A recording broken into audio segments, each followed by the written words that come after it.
Alors, on a eu la grippe aviaire, on a eu la chauve-souris mal cuite, on a eu, c'était quoi, le pangolin. Et si on se tapait un petit peu de singe, hein, histoire de faire une rentrée comme ça un petit peu fracassante, hein, une petite maladie qui toucherait les singes et qui se transmettrait à l'homme. Non, non, ça vous intéresse pas. Et pourtant, l'OMS est déjà sur le coup. L'OMS est déjà sur le coup. L'OMS convoque une réunion d'urgence face à la flambée de l'épidémie de Mpox dans certains pays africains. Le Mpox, c'est facile à dire ça. Anciennement désigné variole du singe. Ah oui, attends, c'était pas le truc qui était oui, non, mais faut plus appeler ça variole du singe parce que c'est stigmatisant ou une connerie comme ça. Non, c'était pas celle-là. Donc maintenant, c'est le Mpox. Hein, c'est plus facile à dire que variole du singe. Admettons. A été découvert pour la première fois chez les humains en 1970 dans l'actuelle République démocratique du Congo. Le comité d'urgence de l'Organisation mondiale de la santé, l'OMS, la fameuse, hein, celle qui nous aura délivré de précieux conseils, voilà 4 ans, sur une certaine épidémie. Sur le Mpox, anciennement appelé variole du singe, se réunira dès que possible pour évaluer s'il faut décréter le plus haut degré d'alerte face à l'épidémie en cours dans plusieurs pays africains, a annoncé le patron de l'organisation le mercredi 7 août. Compte tenu de la propagation du Mpox, en dehors de la République démocratique du Congo, et de la possibilité d'une nouvelle propagation internationale à l'intérieur et en dehors de l'Afrique, j'ai décidé de convoquer un comité d'urgence. Et vous, êtes-vous prêts à une nouvelle pandémie? Êtes-vous prêts à la variole du singe, hein? C'est pas beau comment c'est fait, hein? Tous les 4 ans, de nouvelles trucs, hein? Un confinement comme ça, et puis voilà, et puis tout le monde se tait, et tout le monde obéit bien aux ordres de l'OMS et de l'Europe. Ça avait été quand même pas mal débattu, hein, comme quoi, la rentrée sera dure, tout ça, il y a un problème économique, et si nous pondait une nouvelle pandémie? Ah tiens, c'est marrant, c'est bien fait quand même, c'est bien fait. A déclaré le directeur général de l'OMS, Tedros Adhanom Ghebreyesus, excuse-moi si je... Ouais, non mais là... Mais vous avez des noms aussi à coucher dehors. Cette qualification est la plus haute alerte que l'OMS peut déclencher, et c'est le chef de l'OMS qui peut la lancer sur les conseils du comité.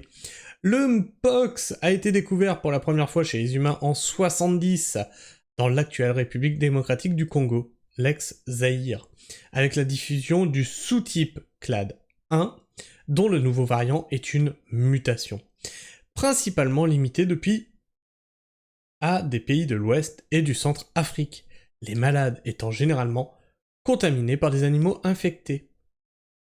Une nouvelle souche détectée en 2023. Ah là là. C'est bien, comme ça succède comme ça.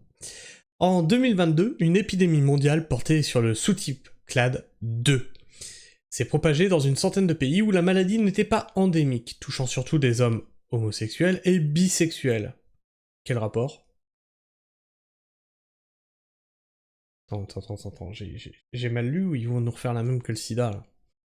En 2022, une épidémie mondiale portée par le sous-type Clade 2 s'est propagée dans une centaine de pays où la maladie n'était pas endémique, touchant surtout les hommes homosexuels et bisexuels. Alors, pourquoi?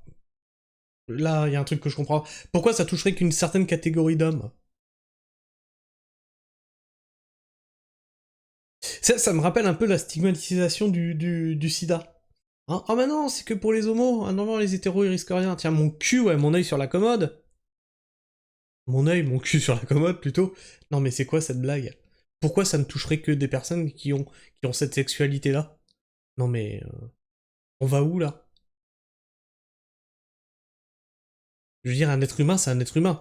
Si c'est transmissible, c'est transmissible. Point. L'OMS avait alors décrété l'alerte maximale en juillet 2022 face à cette flambée de cas dans le monde. Vous en avez entendu parler, vous, en 2022? J'ai pas entendu parler de ça. Hein. Face à cette flambée de cas dans le monde, puis l'avait levé moins d'un an après, en mai 2023. L'épidémie avait fait quelques 140 morts sur environ 90 000 cas, Mais la nouvelle souche, elle est toute nouvelle, elle vient de sortir, elle est toute récente là, tout neuf, on vient de la déballer. Hein.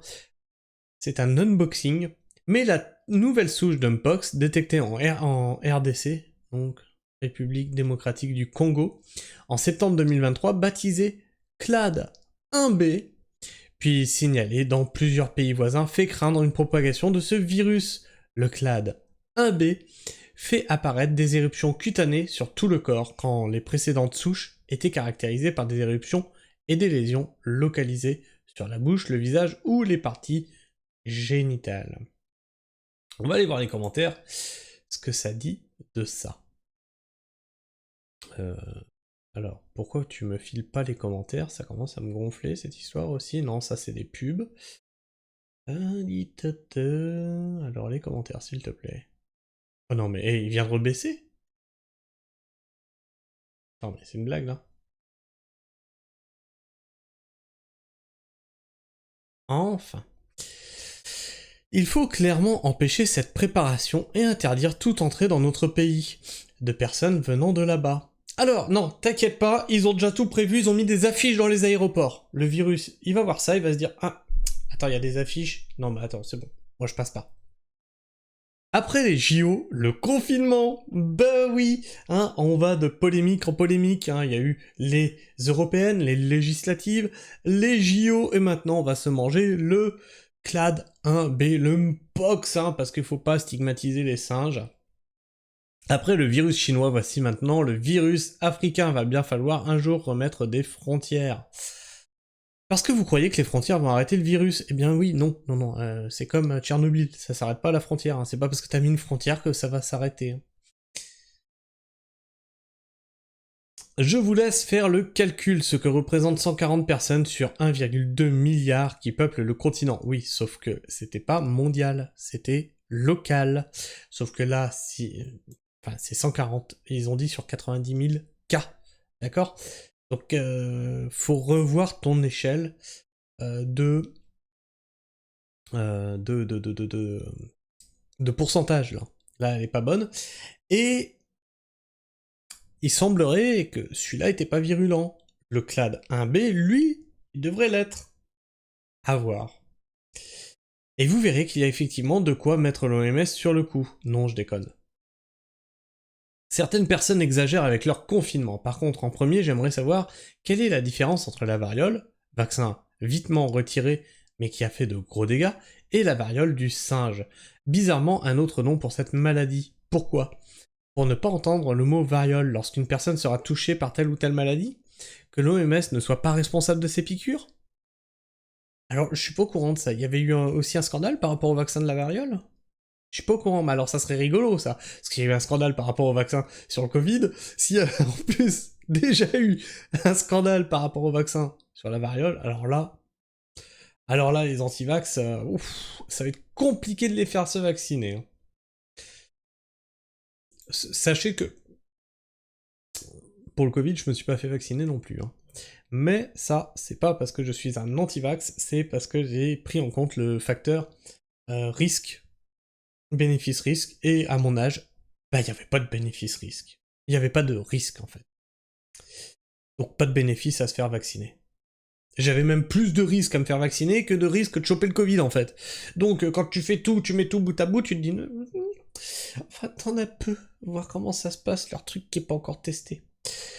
Quand avez-vous entendu parler des effets qu'ont fait les vaccins antivarioliques, années 1968 à 70? Je suis la victime. Rien, aucune pension, ni prise en charge, pour ce que ça m'a engendré et détruite. Alors non, je ne serai pas piqué, ce ne sont pas des vaccins. Et là on lui répond, ça ne regarde que vous, je suis victime aussi. Donc apparemment, il y a vraiment eu des trucs sur ce vaccin de la variole. Ah, ça commence à devenir chaud cette histoire. Je suis prêt! QR code et attestation imprimée, application, tous vaccinés, tous protégés, mise à jour. J'ai ressorti ma machine à coudre et renouvelé mon abonnement de Netflix. Je viens de m'acheter un chien, histoire d'avoir une excuse pour sortir dans la rue. Mon PC est redescendu dans la cuisine pour les cours en démerdentiel, avec les 3 gosses. Et j'ai prévenu ma belle-mère, le dimanche vous mangez dans la cuisine et moi dans le salon, fenêtre ouverte, bien sûr.